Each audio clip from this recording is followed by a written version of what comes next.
وكفى وسلام على عباده الذين اصطفى أما بعد فقال الله تعالى في كلام المجيد وفرقانه الحميد أعوذ بالله من الشيطان الرجيم بسم الله الرحمن الرحيم ومن الناس من يشتري نفسه بمرضات الله والله رؤوف بالعباد يا أيها الذين آمنوا ادخلوا في السلم كافة ولا تتبعوا خطوات الشيطان إنه لكم عدو مبين صدق الله مولانا العظيم وبلغنا رسوله النبي الكريم ونحن على ذلك من الشاهدين والشاكرين والحمد لله رب العالمين إن الله وملائكته يصلون على النبي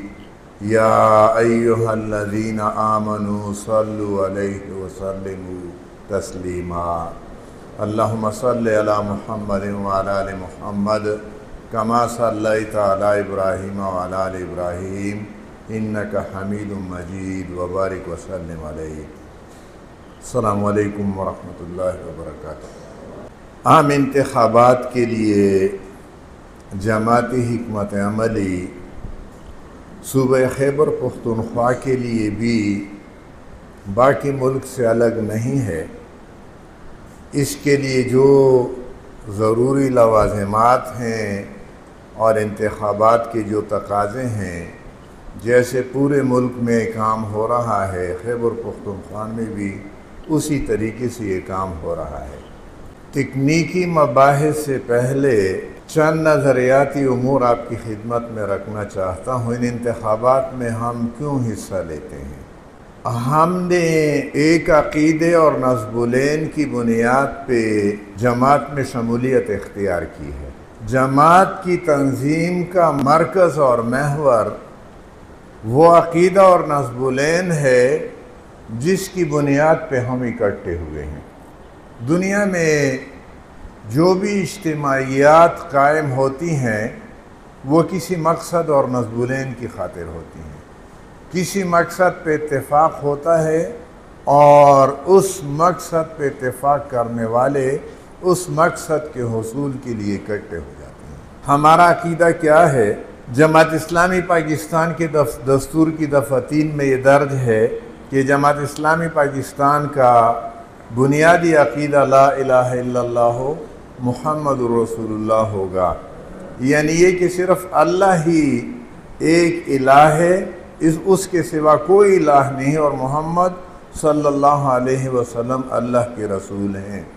دستور میں اس کی تشریح درج ہے، ہم اس وقت اس تشریح میں نہیں جا سکتے، وہ دوسرا موضوع ہو جائے گا، لیکن اصل بنیاد یہ عقیدہ ہے۔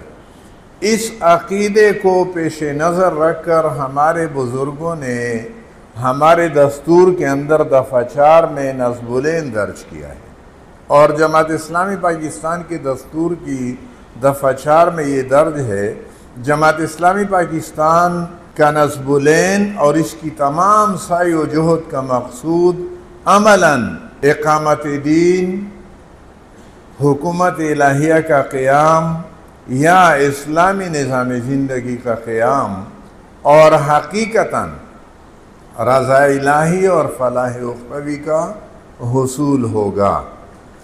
اس کی بھی تشریح درج ہے اور اس تشریح میں ہم نہیں جا سکتے، لیکن یہ دو، ایک عملی نصب العین اور ایک حقیقی نصب العین۔ عملی نصب العین کیا ہے؟ اللہ کے دین کی اقامت، حکومت الہیہ کا قیام، اسلامی نظام زندگی کا قیام، اور قرآن کے کچھ اور اصطلاحات بھی ہیں، شہادت علی الناس یا شہادت حق، امر بالمعروف اور نہی عن المنکر، یہ تمام ایک ہی مفہوم ہے ان سب کا۔ الفاظ مختلف ہیں لیکن معنی اور مفہوم سب کا ایک ہے۔ یہ حکومت الہیہ یا اقامت دین کے ذریعے سے ہم اللہ کی رضا اور آخرت کی کامیابی حاصل کرنا چاہتے ہیں۔ حقیقی نصب العین اللہ کی رضا اور آخرت کی کامیابی ہے، اس حقیقی نصب العین تک پہنچنے کے لیے اللہ کی زمین پر اللہ کے بندوں پر اللہ کے دین کو قائم کرنا، یہ عملی نصب العین ہے۔ اور یہ اس عقیدے کا منطقی نتیجہ ہے جو عقیدہ جماعت اسلامی پاکستان کے دستور کی دفعہ 3 میں درج ہے۔ اس کے لیے پھر ایک مستقل طریقہ کار جماعت کے دستور میں دفعہ 5 میں درج ہے۔ جماعت اسلامی کا مستقل طریقہ کار یہ ہوگا کہ نمبر 1، وہ کسی امر کا فیصلہ کرنے یا کوئی قدم اٹھانے سے پہلے یہ دیکھے گی کہ اللہ اور اس کے اور رسول صلی اللہ علیہ وسلم کی ہدایت کیا ہے۔ کوئی کام کرتے ہوئے یا کوئی قدم اٹھاتے ہوئے سب سے پہلے کیا معلوم کریں گے کہ اللہ اور اس کے رسول صلی اللہ علیہ وسلم کی ہدایت کیا ہے۔ دوسری ساری باتوں کو ثانوی حیثیت میں صرف اس حد تک پیش نظر رکھا جائے گا جہاں تک اسلام میں اس کی گنجائش ہو۔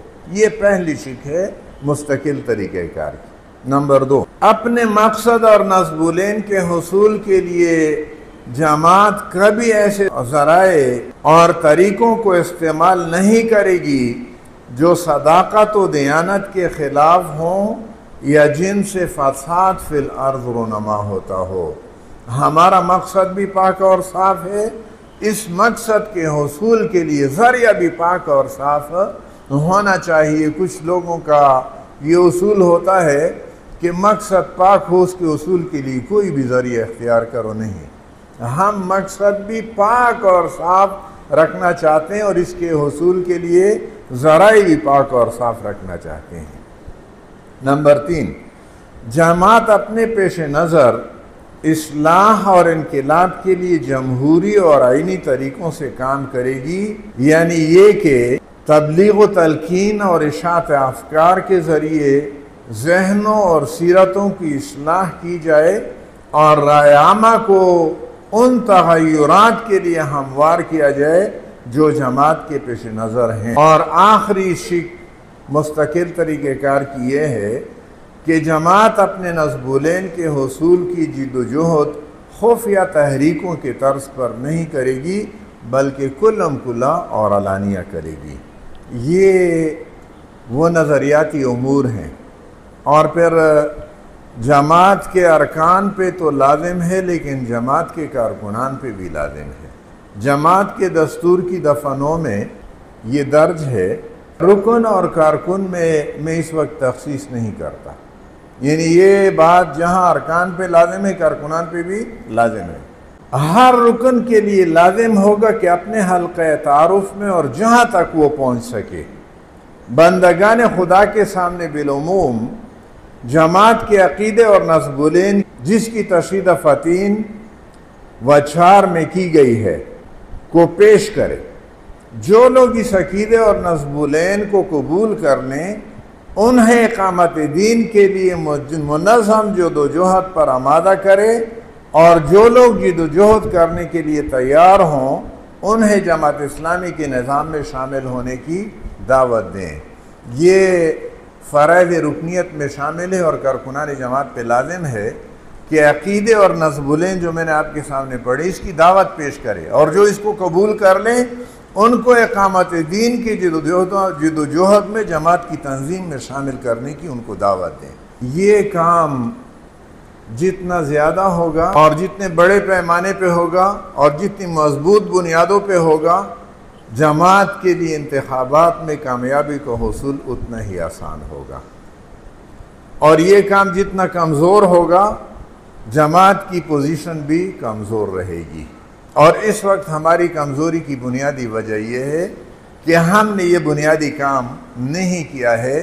اگر ہم اس طرف متوجہ ہو جائیں تو ہمارا کام آسان ہو سکتا ہے، اور ہم ملک کے اندر رائے عامہ کے ذریعے سے ملک کے ایوانوں کے اندر اپنے نمائندگان کو پہنچا سکتے ہیں۔ ہم یہ نظریاتی کام عقیدے اور نصب العین کی دعوت اور عقیدے اور نصب العین کی بنیاد پہ جماعت کی تنظیم کو مضبوط کریں، اور پھر اس وقت ہم نے دستک مہم شروع کی ہے۔ دستک مہم آپ جانتے ہیں کیا ہے؟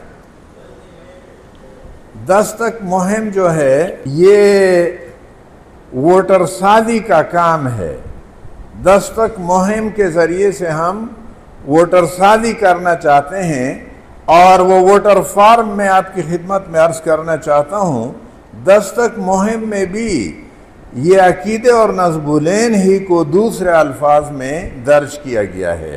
ووٹر فارم جنہوں نے دیکھا ہے دستک مہم کا ووٹر فارم ہے، اور یہ اضلاع کو ہدایات جاری کی گئی ہیں کہ ہر ضلع یہ ہزاروں کی تعداد میں چھاپ کر کارکنان کے حوالے کریں، اور کارکنان گھر گھر جا کر دستک دیں اور لوگوں سے ان باتوں پہ دستخط لیں۔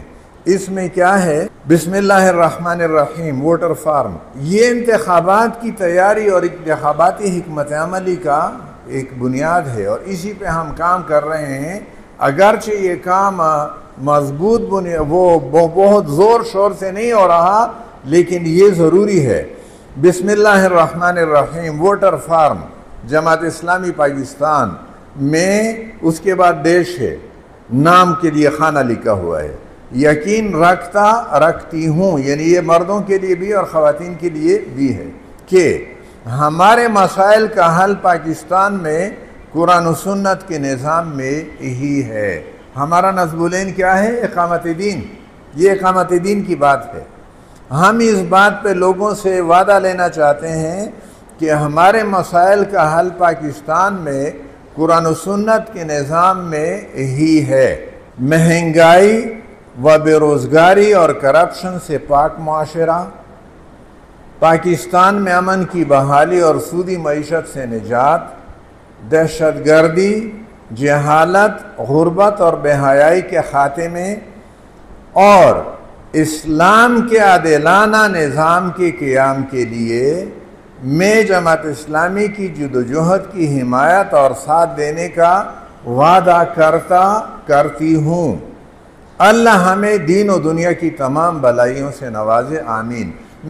اس میں یعنی یہ ذیلی نظم کی کمی ہے کہ اب تک اپنے رفقا کو جہاں تربیت میں شریک ہیں ان کو یہ ووٹر فارم نہیں پہنچایا، یعنی بنیادی طور پر تو یہ اس لیے ہے کہ وہ اس کو سمجھیں اور اس کو لے کر گھر گھر دستک دیں۔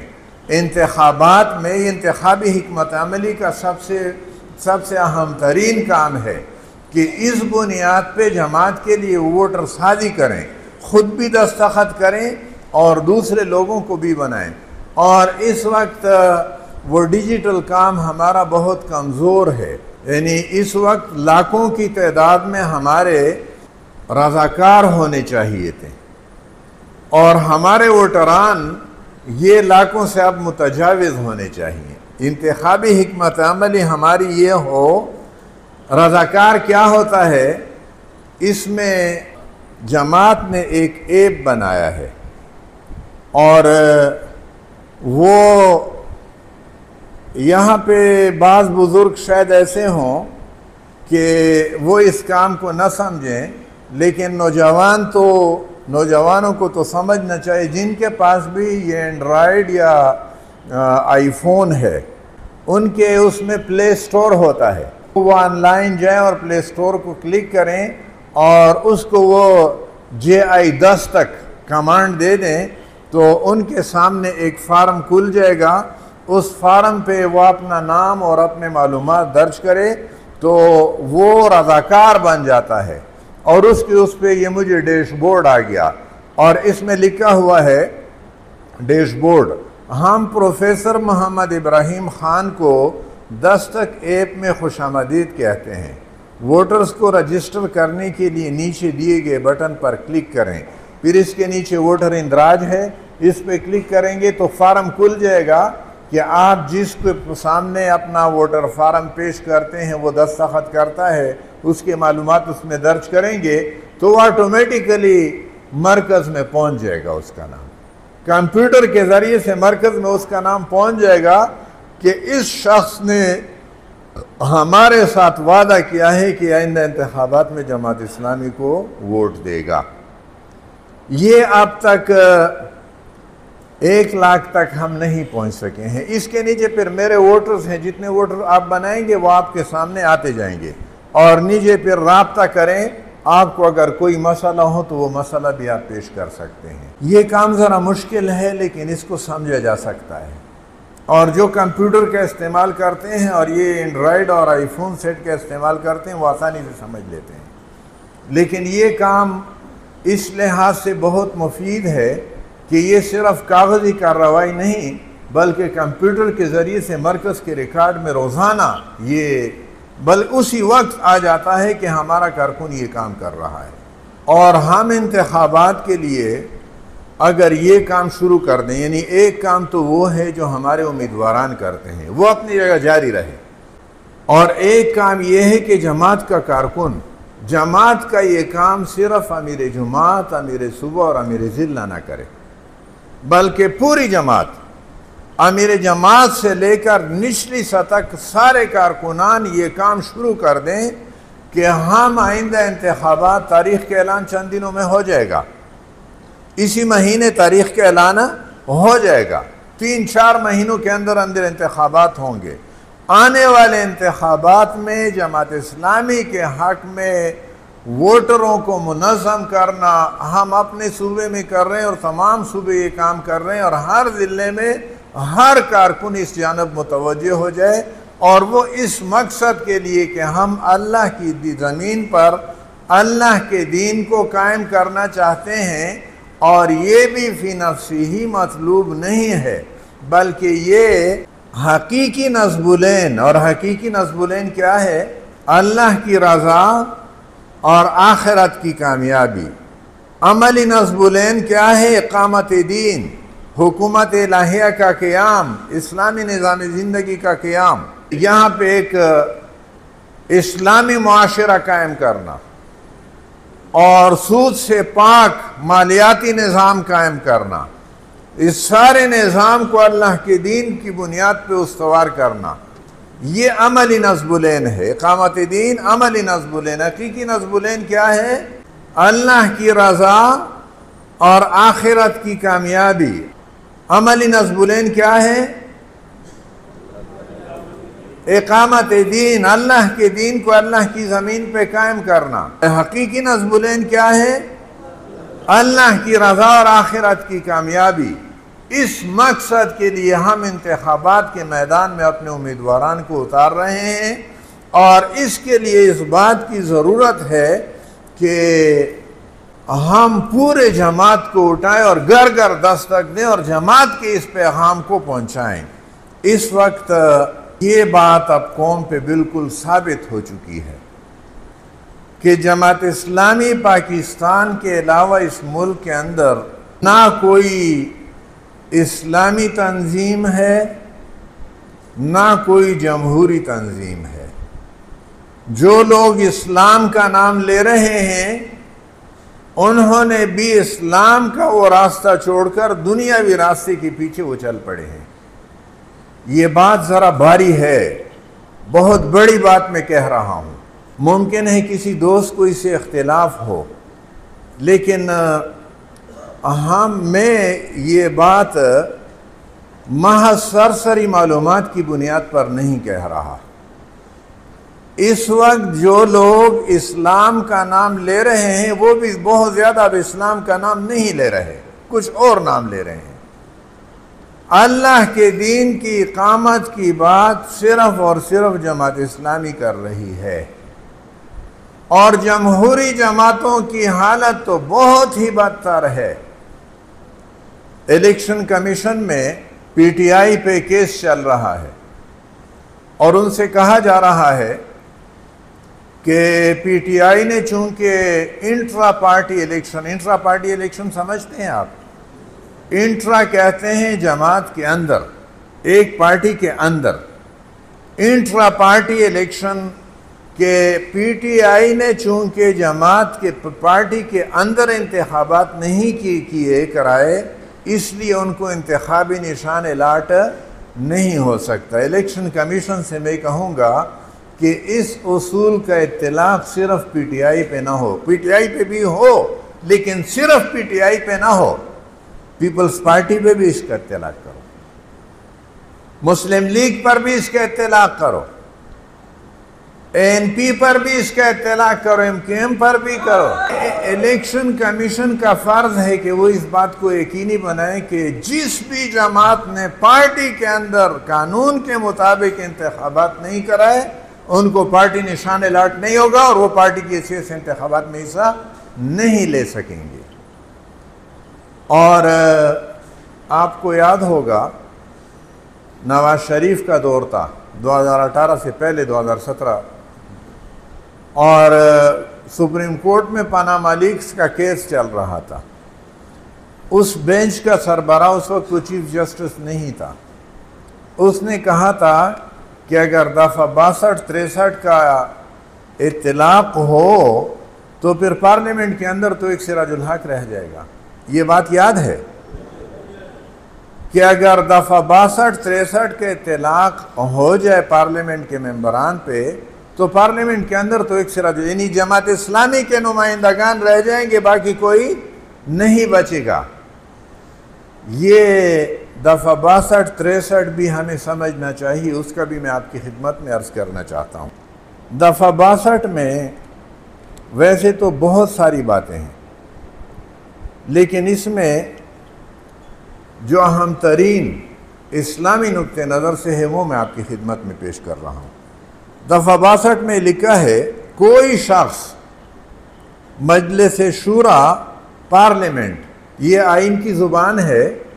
پارلیمنٹ جو ہے ہمارا، اس میں 2 ادارے ہیں۔ کیا کیا ادارے ہیں؟ کون کون سے؟ ایک سینٹ ہے اور ایک قومی اسمبلی۔ ان دونوں کو ملا کر اس کو پارلیمنٹ کہتے ہیں۔ اور ضیاء الحق نے یہ ترمیم کی تھی کہ اس کا نام ہم مجلس شورا رکھتے ہیں۔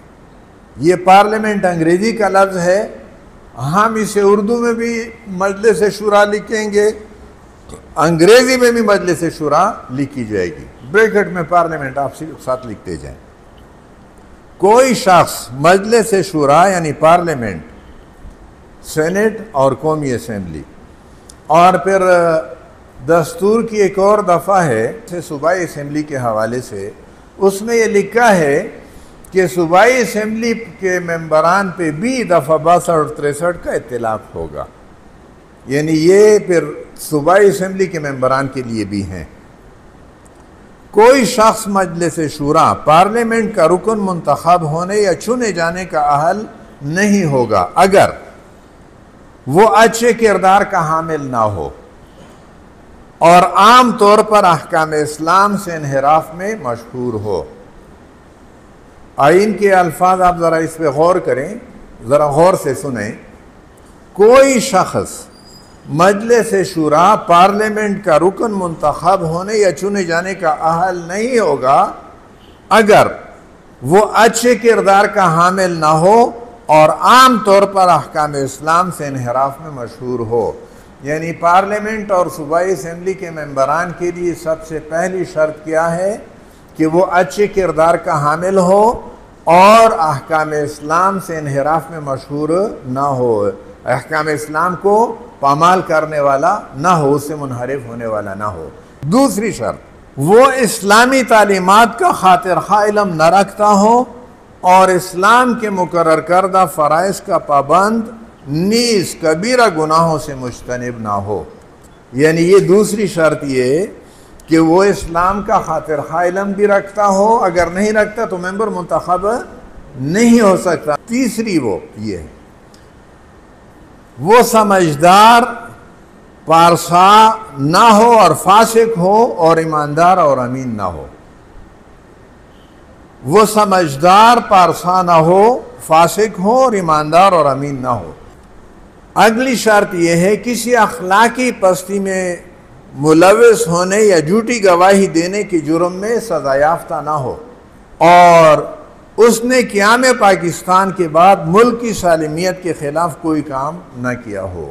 یہ وہ اہم ترین، اس کے علاوہ بھی دفعہ 62 اور 63 میں اہلیت اور نااہلیت کے اور شرائط بھی ہیں، لیکن یہ 5 شرائط تو بالکل بنیادی ہیں۔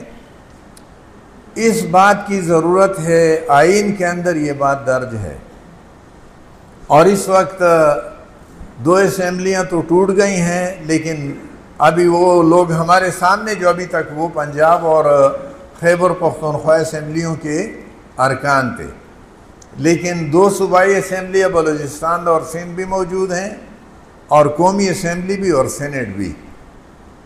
ہم اگر جائزہ لیں یہ بنیادی شرائط جو آئین پاکستان میں درج ہے، اس پہ ان کو تولیں تو آپ کا کیا خیال ہے کہ کتنے لوگ اس پہ پورا اتریں گے؟ گنتی کے چند ہی ہوں گے، یعنی چند فیصد، میرا خیال ہے 10% تک بھی بمشکل پہنچ سکیں گے۔ یہ تقریباً 1000 تک افراد بنتے ہیں، یعنی تقریباً 400 تک پنجاب اسمبلی ہے، اور پھر اس میں دوسرے نمبر پہ سندھ اسمبلی ہے، ہماری اسمبلی 150 وہ ہے، اور بلوچستان کی 67 ہے، 104 سینٹ کے ممبران ہیں، 342 قومی ہے، یہ سب ملا کر 1000 تک پہنچتے ہیں۔ ان میں سے بمشکل 10% بھی ان شرائط پہ پورا نہیں اترتے۔ اس راستے میں اب ہماری حکمت عملی کیا ہو؟ ہمارے جو بزرگ ہیں ان کو یاد ہوگا 1997 کو 26 سال گزر گئے ہیں، یعنی جو نوجوان ہیں 20-30 سال کی عمر کے درمیان ہیں، وہ ان کو 1997 کے انتخابات کا وقت یاد نہیں ہوگا، لیکن اس سے جو بزرگ ہیں ان کو تو وہ وقت یاد ہے۔ ہم نے اسی دفعہ 62-63 کی بنیاد پہ جناب قاضی حسین احمد رحمۃ اللہ علیہ کے دور میں انتخابات کا بائیکاٹ کیا تھا کہ دفعہ 62 اور 63 پہ عمل درآمد ہو۔ ہم جماعت کے ذمہ داران سے بھی، جماعت کی تنظیم سے بھی یہ تقاضا کرتے ہیں، یعنی خود اپنے آپ کو اس کا ذمہ دار قرار دیتے ہیں کہ سب سے پہلے ہم ان لوگوں کو امیدوار بنائیں جو دفعہ 62 کے ان شرائط پہ پورا اترتے ہوں، ان کو میدان میں اتاریں، لوگوں کے سامنے پیش کریں۔ اس کے بعد پھر دوسری جماعتوں سے بھی یہ تقاضا کریں کہ ان کے امیدواران دفعہ 62 اور 63 پہ پورے اترنے والے ہوں۔ اس کے بعد پھر الیکشن کمیشن کا کام ہے۔ الیکشن کمیشن کی طرف سے ہر ضلع کے لیے ایک ڈسٹرکٹ ریٹرننگ افسر ہوتا ہے، اور ہر حلقے کے لیے، قومی اسمبلی کے حلقے کے لیے الگ اور صوبائی اسمبلی کے حلقے کے لیے الگ ایک ریٹرننگ افسر ہوتا ہے، اور اس ریٹرننگ افسر کے سامنے ہر امیدوار کاغذات نامزدگی پیش کرتا ہے۔ کاغذات نامزدگی پہ ایک تجویز کنندہ ہوتا ہے، ایک تائید کنندہ۔ تجویز کنندہ کہتا ہے کہ میں فلاں شخص کو اس حلقے کے لیے بطور امیدوار تجویز کرتا ہوں۔ تائید کنندہ لکھتا ہے کہ میں اس کی تائید کرتا ہوں، اور یہ امیدوار لکھتا ہے کہ میں ان کی تجویز اور تائید کو قبول کرتا ہوں، اور پارٹی اسے ٹکٹ جاری کرتی ہے۔ یہ کاغذات نامزدگی ریٹرننگ افسر کے پاس جمع ہوتے ہیں۔ ریٹرننگ افسر الیکشن کمیشن کا نمائندہ ہوتا ہے، عموماً جج ہوتے ہیں۔ الیکشن کمیشن کے اس نمائندے پہ لازم ہے، یعنی پہلی بات تو میں نے پارٹی کی اور خود اپنی پارٹی کی سب سے پہلے، کہ ہمیں اس بات کا اہتمام کرنا چاہیے اور دوسرے جماعتوں سے بھی تقاضا کرنا چاہیے، اور اس کے بعد پھر الیکشن کمیشن پہ یہ بات لازم ہے کہ ان کے ریٹرننگ افسران ان کے نمائندوں کی حیثیت سے اس بات کا اہتمام کریں کہ دفعہ 62 اور 63 کی شرائط پہ اہلیت اور نااہلیت کے ان شرائط پہ ان امیدواران کو پورا اترنا چاہیے۔ اگر کسی میں کوئی کمی ہے، اور یہ 1997 میں جب ہم نے یہ بات ذرا زور سے اٹھائی، اس میں فرائض کی پابندی کی بات ہے، اور سب سے اولین فرض کیا ہے؟ نماز۔ بہت سارے امیدواران وہ نماز یاد کرنے لگے ایک دوسرے سے، اور نماز تو خیر اکثر لوگوں کو یاد، بہت ہی بدقسمت ہوگا جسے نماز یاد نہ ہو، لیکن یہ دعائے قنوت ذرا مشکل ہے۔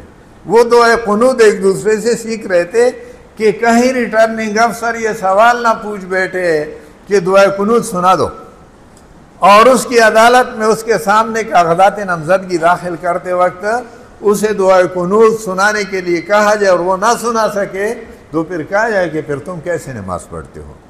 اور آپ کو یہ بات یاد ہے، ایک وزیر داخلہ ہوا کرتے تھے، نام نہیں لیتا، اور کسی اجلاس میں اسے تلاوت کرائے گا اور وہ بیچارہ سورۃ اخلاص نہیں پڑھ سکتا تھا۔ 3 بار اس نے پڑھنے کی کوشش کی لیکن وہ غلطی کر بیٹھتا۔ یہ اصل میں الیکشن کمیشن اور اس کے ان نمائندگان ریٹرننگ افسران پہ لازم ہے کہ اس بات کو یقینی بنائے کہ امیدواران دفعہ 62 اور 63 کے شرائط پہ پورے اترتے ہیں۔ یہ دفعہ 113 میں صوبائی اسمبلی کا ذکر بھی ہے۔ پہلا کام تو سیاسی جماعتوں کا نمائندگان کے نامزد کرتے وقت اس بات کا اہتمام کہ وہ دفعہ 62 اور 63 کے شرائط پہ امیدواران کو جانچیں۔ دوسرا مرحلہ الیکشن کمیشن اور ریٹرننگ افسر کا ہے کہ وہ جانچیں، اور اس کے بعد پھر ہمارا یہ کام ہے کہ ہم ان شرائط کو عوام تک پہنچائیں۔ عوام کا کام ہے کہ اگر سیاسی جماعتیں بھی اس کے خلاف نامزدگیاں کریں، نمائندگان امیدواران نامزد کریں، اور ریٹرننگ افسر بھی اس پہ چشم پوشی کریں، آنکھیں بند کر دیں اور امیدوار بن جائیں، پھر آخری مرحلہ یہ عوام کا ہے کہ ان لوگوں کو مسترد کریں جو دفعہ 62 کے ان شرائط پہ پورا نہ اترتے ہوں۔ لیکن یہ ہمارا کام ہے کہ ہم پھر ووٹران کو یہ بات سمجھائیں کہ اگر آپ اسمبلیوں میں ایسے نمائندے بھیجیں گے جو ان شرائط پہ پورا اترنے والے ہوں۔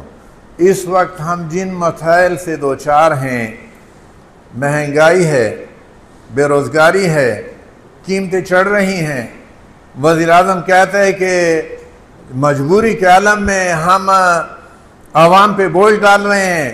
وزیر اعظم صاحب، تمہارے سر پہ کوئی بوجھ نہیں پڑ رہا، تمہارے کیبنٹ پہ کوئی بوجھ نہیں پڑ رہا۔ تمہارا پنجاب کا وزیر اعلیٰ ڈپٹی کمشنر اور ایڈیشنل کمشنر کے لیے نئی گاڑیاں منگا رہا ہے اور قوم پہ پیٹرول بم گرا رہے ہو۔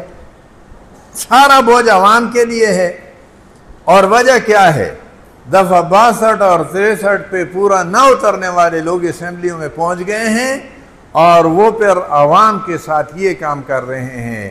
وہ امین نہیں ہیں، وہ فاسق و فاجر ہیں، وہ اللہ کے احکامات کو پامال کر رہے ہیں، وہ اچھے کردار کے مالک نہیں ہیں، اور عوام نے خود ہی یہ غلطی کی ہے، ان لوگوں کو ایوانوں میں پہنچایا ہے۔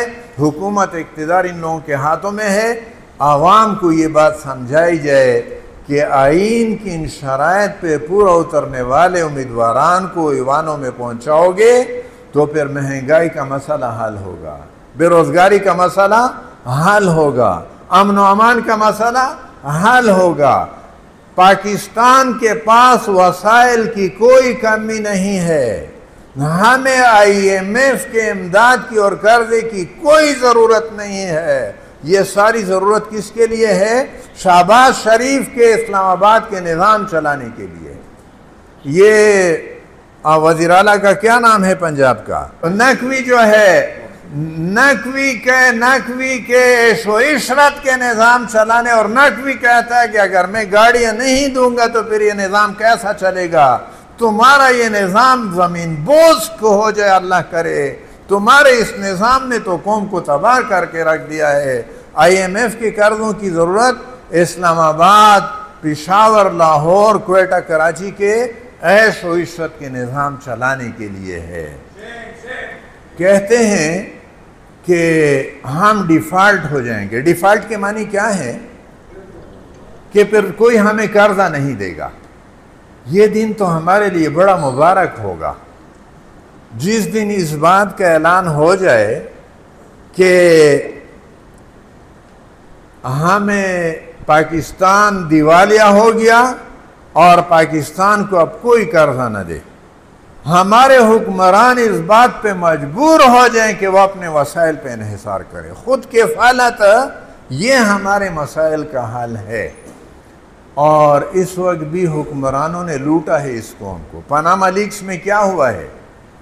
ہمارے خزانے کو لوٹ کر ہمارے حکمرانوں، جرنیلوں اور ججوں نے بیرون ملک فیکٹریاں قائم کر رکھی ہیں، ملک کی دولت کو باہر نکالا ہے۔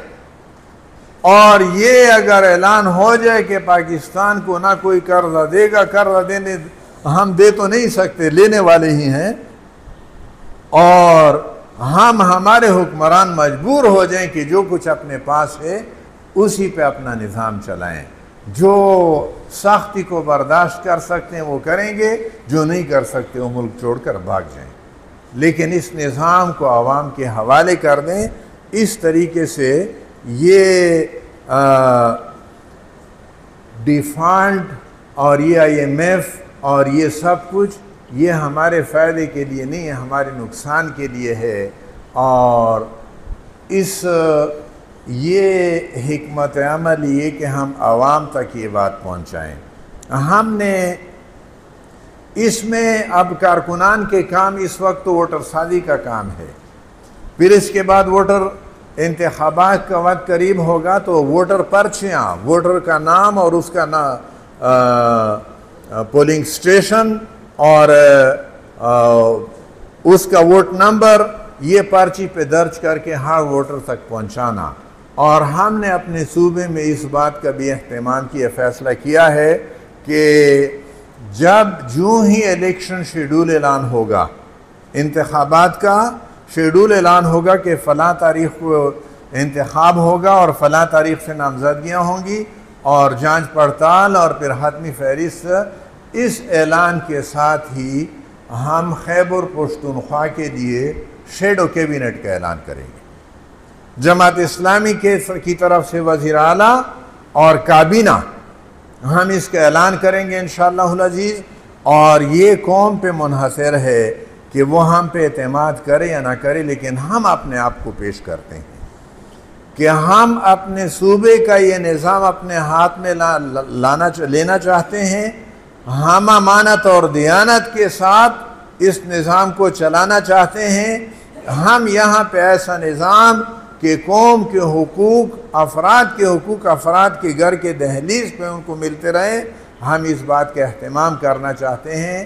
اور اس کے لیے جیسے میں نے عرض کیا کہ اس وقت عوام کے اندر یہ بات بالکل واضح اور دو ٹوک طور پہ پہنچ چکی ہے کہ اس ملک کے اب حقیقی اسلامی اور جمہوری تنظیم اگر کوئی ہے تو وہ کون ہے؟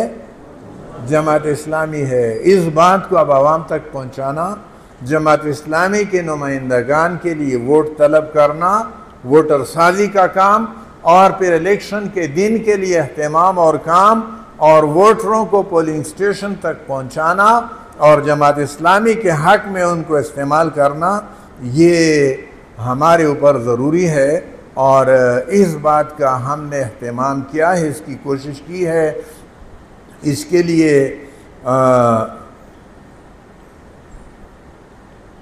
جماعت کا منشور ابھی نہیں چھپا، انشاءاللہ چھپ کر آ جائے گا، آپ کے ہاتھوں میں ہوگا، اس کو بھی لوگوں کو تک پہنچانا۔ اور میڈیا کے مؤثر استعمال، الیکٹرانک میڈیا، پرنٹ میڈیا اور سوشل میڈیا، اور ہم نے اس کے لیے منصوبہ بنایا ہے انشاءاللہ العزیز، بہت جلدی اس پہ کام شروع ہوگا پورے ملک میں بھی اور ہمارے اپنے صوبے میں بھی۔ اور اپنے امیدواران کو متعارف کرانا، لوگوں تک ان کا نام پہنچانا اور لوگوں کو ان سے آشنا کرنا اور لوگوں کے ساتھ شناسائی، اس پہ انشاءاللہ العزیز یہ ہماری حکمت عملی پہ کام ہو رہا ہے۔